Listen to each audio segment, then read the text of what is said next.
Bonjour à tous, donc dans cette vidéo nous allons regarder la correction de l'activité 4.5 que vous avez fait à distanciel. Donc ici je vous mets un tableau périodique. Donc ça c'est un tableau périodique qu'on peut trouver sur internet, il y en a plein d'autres. Vous en avez un aussi sur le rabat de votre manuel scolaire. Donc en gros, hein, il y a des périodes, des lignes et des colonnes. Donc ça, c'est quelque chose dont on va revenir tout à l'heure. Vous voyez qu'à chaque tableau, il y a une légende. Donc là, par exemple, on vous dit que le nombre de masses ici, on le met comme dans la vraie vie, en gros, le nombre de nucléons en haut. On met ici le numéro atomique, nombre de protons, le symbole, vous avez le nom marqué en dessous, et la masse molaire en grammes par mol. On verra à quoi ça sert dans quelques semaines. Donc dans ce document-là, qu'il fallait lire, bien entendu, il y avait donc une description des familles chimiques. Dans ce document-là, on vous dit que par exemple le sodium et le potassium appartiennent à la même famille chimique qu'on appelle les métaux alcalins. Donc on vous dit ici que mis en présence d'eau, donc ils réagissent pour former donc de l'hydroxyde de sodium, de l'hydroxyde de potassium et donc par exemple du dihydrogène, un gaz. On vous dit que ici, on vous dit aussi qu'en 1904, il y a des physiciens qui ont obtenu le prix Nobel pour la mise en évidence d'une autre famille chimique qu'on appelle les gaz nobles. Et cela en isolant donc des éléments chimiques donc, qui ont la couche de valence qui est saturée. On verra donc l'importance de ça. On vous donnait donc une liste de matériel pour faire des expériences que vous auriez pu faire, donc des expériences de tube à essai. Donc ici dans la solution 1, on met une solution aqueuse de chlorure de potassium dans le tube à essai. 2, on met une solution aqueuse de bromure de potassium qui contient donc des ions K+ et des ions Br-. Dans l'ion 3, dans la tube à essai 3, pardon, on met donc une solution aqueuse de de iodure de potassium donc avec des ions K+ et I-. Donc en gros, ici vous avez des ions K+ dans chacune des trois solutions. Ce qui va différencier les trois solutions, c'est que dans une, il y a des ions Cl-, dans l'autre, il y a des ions Br-, et dans l'autre, il y a des ions I-. On va ajouter ensuite donc, une solution aqueuse de nitrate d'argent qui contient des ions argent. Les ions argent vont aller réagir ici donc avec les anions pour former donc des précipités comme on le verra. Première question, on vous dit, donc situer la famille chimique des métaux alcalins. On vous dit dans le document 1 que donc les métaux alcalins, par exemple, vous avez le sodium et le potassium. Donc on va aller chercher le sodium et le potassium dans le tableau périodique. Donc on voit ici que le sodium il est ici, Na, et que le potassium est là. Donc la famille des alcalins, bah, ça correspond aux éléments donc, de la première colonne. Donc ça, ce sont les alcalins. Donc la première colonne, c'est les métaux alcalins. On dédure le nombre d'électrons de valence. Donc ça, on l'a vu dans une précédente activité. Donc si on est sur la colonne 1, colonne 1, ça veut dire qu'on a un seul électron de valence. Ça, c'était dans les précédentes activités qu'on a vu ça. Alors, un petit rappel, hein, dans la colonne 2, ils en ont 2 électrons de valence. Dans la colonne 13, il y en a 3. Dans la colonne 14, il y en a 4. Dans la colonne 15, il y en a 5. Dans la colonne 16, il y en a 6, etc. La petite exception, c'est que l'hélium ici, il est dans la 18e colonne. On le verra après. Il n'a pas 8 électrons, lui, il en a 2. Mais en fait, ça veut dire que sa couche, qui est la couche 1s ici, la couche 1 avec la sous-couche S, est saturée. Expliquer en quoi ces éléments constituent une famille chimique. On pourra s'aider sur les vidéos. Donc là, je vous encourage à aller voir sur ce site-là. Donc de cliquer sur les vidéos donc, associées à ces éléments, donc lithium, sodium, potassium. Et vous allez voir qu'en fait, ces trois éléments ont des propriétés très semblables donc, lorsqu'on les met en réaction avec de l'eau. Donc, ce qui veut dire qu'en fait, les éléments d'une même famille chimique ont des propriétés physico-chimiques semblables dans une famille, donc c'est-à-dire tous les éléments d'une même colonne, donc ont des propriétés physico-chimiques semblables. Par exemple, ces trois-là, vous pourrez voir des vidéos de la réaction de ces métaux avec l'eau. Donc dans une famille chimique, il faut retenir, dans une famille chimique, les propriétés physico-chimiques sont semblables. Alors ensuite, on va passer à la deuxième partie. Donc ça, c'était pour ce qu'il fallait retenir. On passait à l'expérience sur les halogènes. Donc l'expérience sur les halogènes, c'est l'expérience avec les tableaux, les ions ici qu'on a décrits ici dans ce document-là. Donc ce sont les ions, donc ce sont les éléments, ici vous voyez le chlore, le brome et le iode.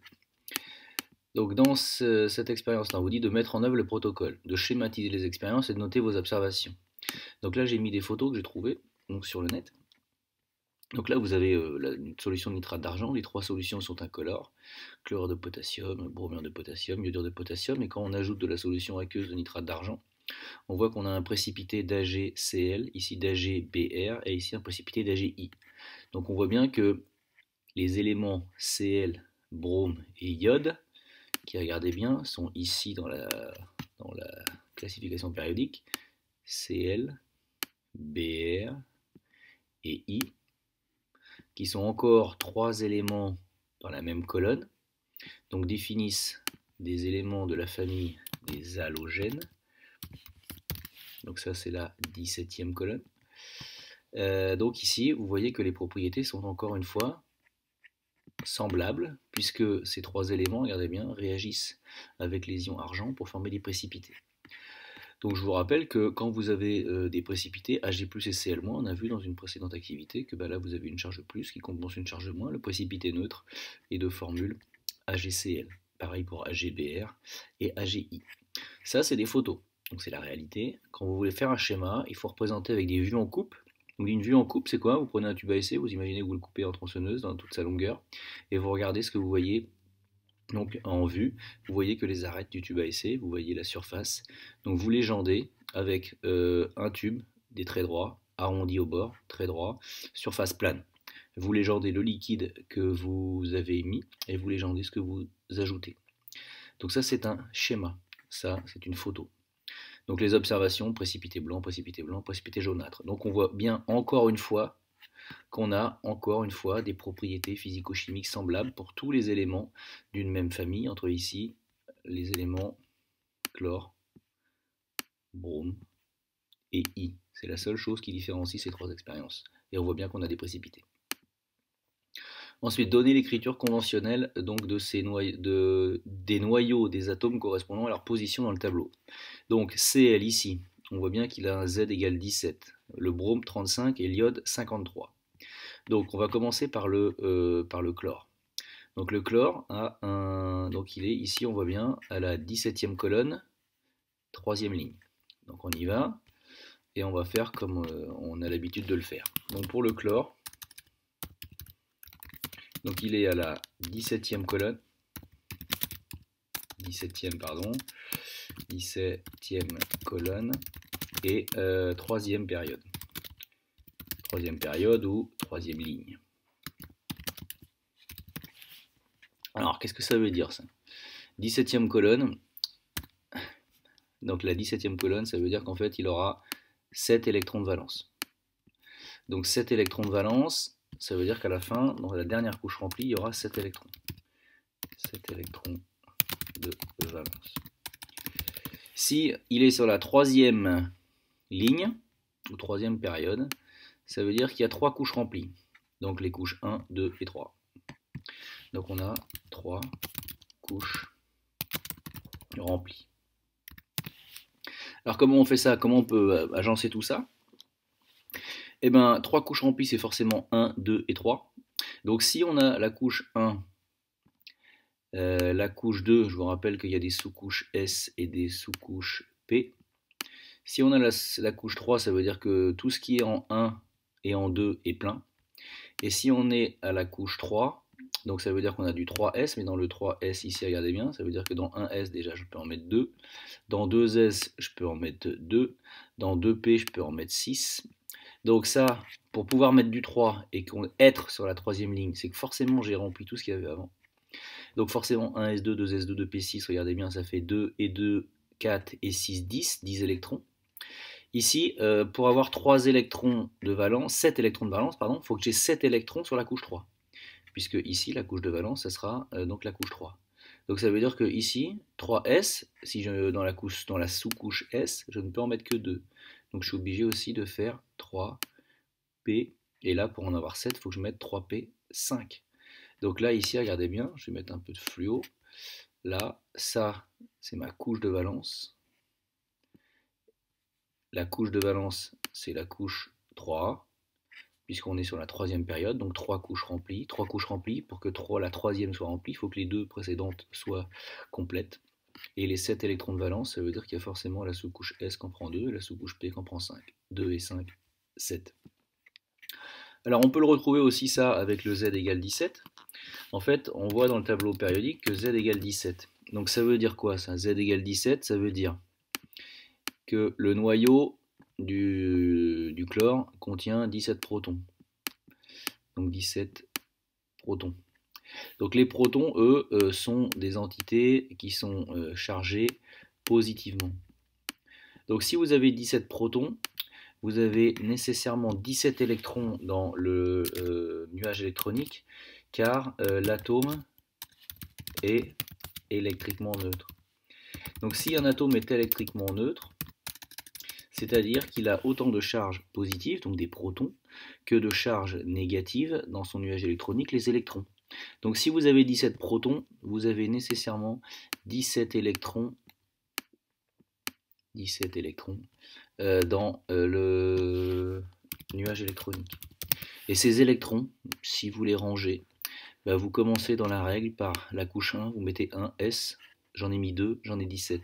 Donc je peux remplir la couche S avec 2 et 6, puisque ici j'en ai 2 et 2, 4 et 2, 6, dans 2 et 2, 4, pardon, et 6, 10, donc tout ça j'en ai mis 10 et j'en ai 17 à mettre. Vous voyez bien qu'ici, quand vous mettez les 17 électrons, vous refaites cette structure électronique. Donc là, on vient de retrouver la structure électronique de deux manières différentes, si vous voulez. À partir du nombre de protons contenus dans le noyau, on trouve le nombre de protons. On dit que l'atome est électriquement neutre, donc il a autant de protons que d'électrons. Ensuite, on range les électrons en respectant les règles qu'on a déjà vues précédemment. Ou alors, on utilise le tableau périodique, on voit qu'il est sur la 17e colonne et sur la 3e période. Donc, 3e période, il y a 3 couches remplies. S'il y a 3 couches remplies, ça veut dire qu'en gros, il y a du 1, du 2 et du 3. Mais si vous avez du 3, vous avez forcément 1 et 2 qui est déjà saturé. 17e colonne, on prend le dernier chiffre, 7 électrons de valence, ça veut dire que sur les couches 3, il doit y avoir 7 électrons en tout. 3S, la sous-couche S ne peut en contenir que 2, c'est que forcément il y a la sous-couche P qui, elle, en contient 5 pour que 2 et 5 fassent 7. Donc ensuite, si vous faites les autres éléments, vous allez voir que par exemple, le brome, lui, il est sur la 17e colonne, 4e période, et pour l'iode, il est sur la 17e colonne et 5e période. Donc pour les noyaux ici, vous voyez, vous avez le brome 35, 79, et pour l'iode, vous avez 53, 127. On déduit le nom de ces éléments. Bon, là c'était le chlore, c'est écrit, le brome et l'iode. Alors ensuite, dernière partie, on vous parlait des gaz nobles. Identifier en justifiant la famille des gaz nobles. Alors la famille des gaz nobles, si vous reprenez bien l'activité du document qui était écrit dans le document 1, on vous disait qu'ici ils ont isolé donc cette famille de gaz nobles, les prix Nobel, là, en disant que les couches de valence sont saturées. Donc les couches de valence qui sont saturées, et si vous regardez ici dans le tableau, c'est forcément en fait la famille, donc la dernière colonne ici. Donc ça va être les gaz nobles. Alors on va essayer de comprendre pourquoi. Gaz noble. Donc ça c'est la dernière colonne, à la 18e. Alors je reprends ici, donc ici, donc ça ici, si je reprends ici, hop, je vais le mettre ici, comme ça vous l'aurez ici, gaz noble, avec un S c'est mieux. 18e colonne.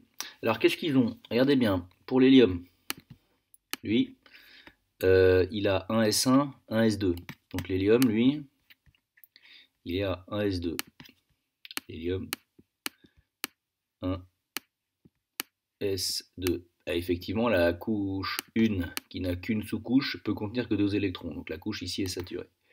Ensuite, si on reprend le néon, il est à 1 S2, 2 S2 et 2P, regardez bien, 1, 2, 4, 6. Donc ici, pour le néon est à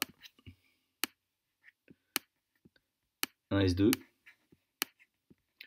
2 S2, 2P6. Donc ici, vous voyez bien que encore une fois, la couche de valence, si je mets du fluo ici, qui est la couche 2, cette couche de valence est saturée, puisque je ne peux pas mettre d'autres électrons, je suis obligé d'en mettre sur la 3. Et enfin, on va faire le dernier, l'argon ici, vous voyez bien qu'il est à 1 S2, 2 S2, 2 P6, 3 S2 et 3 P6. Donc ça c'est l'argon. L'argon, lui, il est à, hop, 1s2, 2s2, 2p6, donc qui est en fait la configuration précédente, et vous resaturez la couche suivante, c'est-à-dire 3s2, 3p6, et là vous avez encore la couche de valence qui est saturée. Ces gaz rares sont totalement inertes, on vous dit, et ne possèdent aucune réactivité chimique. Comment est expliqué d'après vous? Alors en fait, vu qu'ils sont saturés, vous allez voir, on reverra ça encore plus tard, mais en fait, il n'y a pas moyen d'aller chercher des électrons, former des ions, parce qu'en fait ici, les configurations sont saturées, donc c'est peut-être une hypothèse qu'on va creuser dans les prochaines activités, qui fait qu'en fait, les gaz rares ou les gaz nobles donc, sont rares et donc nobles parce que ça associe une notion de richesse, tout ce qui est rare est cher.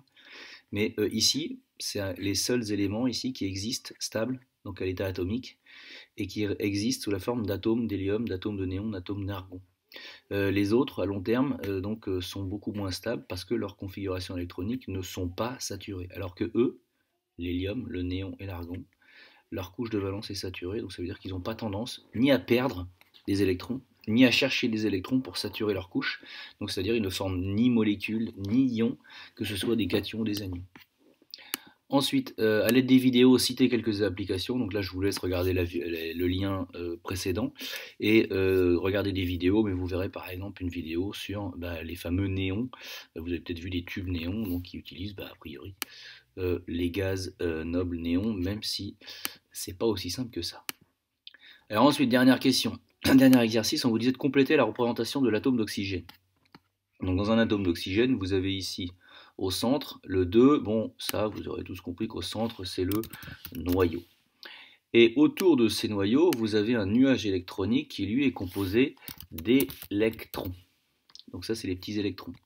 Vous remarquerez ici que dans le noyau, vous avez des protons et des neutrons, et que là, ici, par exemple, dans la représentation conventionnelle du noyau, vous mettez le symbole de l'oxygène, donc là le numéro atomique, nombre de protons, 8, et ici le nombre de nucléons, c'est-à-dire le nombre de particules qui constituent le noyau, il y en a 16.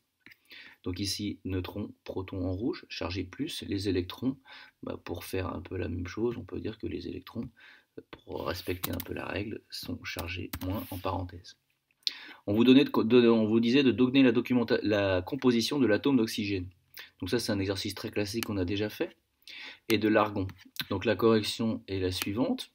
Donc pour l'oxygène, dans le noyau, 16 nucléons, puisque vous avez donc la représentation O 16, 8. Donc le numéro en haut, A, c'est le nombre de nucléons. Donc parmi ces 16 nucléons, vous avez 8 protons. Et le reste, c'est des neutrons. Donc le reste, 16 moins 8, ça fait 8 neutrons. Un atome est électriquement neutre, donc il est constitué d'autant de charge plus protons que de charge moins, les électrons. Donc si vous avez 8 protons, vous avez 8 électrons. Donc ça, c'est pour la composition de l'atome. Attention, on a bien dit l'atome. Si on vous demande la composition d'un noyau, vous ne parlez pas des électrons. Le noyau, c'est que, ici, ce qu'il y a au centre de l'atome. Ensuite, on vous disait l'argon 40-18. Donc l'argon, je vais le recopier ici. Argon 18, 40. Alors ici, pareil, nombre de nucléons, 40 nucléons. Parmi ces 40 nucléons, vous avez 18 protons, et le reste, c'est des neutrons. Et le reste, c'est bien 40 moins 18. L'atome étant électriquement neutre, il est constitué d'autant de protons que d'électrons. Donc si vous avez 18 protons, vous avez 18 électrons. L'autre exercice qui était plutôt dans l'autre sens, on vous dit que dans cette question-là, on vous disait ici, le noyau de l'atome d'hydrogène ne contient qu'un proton et aucun neutron. Et on vous demandait de trouver son écriture conventionnelle. Et on vous disait par contre que le noyau de carbone, lui, il avait 6 protons et 6 neutrons, il fallait donner son écriture. Donc la correction est la suivante. Pour l'hydrogène, un seul proton, donc par définition, le nombre de protons, c'est Z. Donc Z égale 1. Il n'y a aucun neutron. Donc ça veut dire que le noyau, il n'est composé que d'un proton, c'est-à-dire que le nombre de protons A, qui est le nombre de protons, il y en a 1, plus le nombre de neutrons, il n'y en a pas, 0, donc ça fait 1. En tout, il y a un nucléon, et ce nucléon, c'est un proton. Donc la représentation, 1 en bas, Z, et A égale 1, puisqu'il n'y a qu'un nucléon. Ce nucléon est un proton, mais il n'y a pas de neutron. Le carbone, lui, il a 6 protons. Donc s'il a 6 protons, Z égale 6, c'est le numéro qui est en bas. Le symbole, c'est C.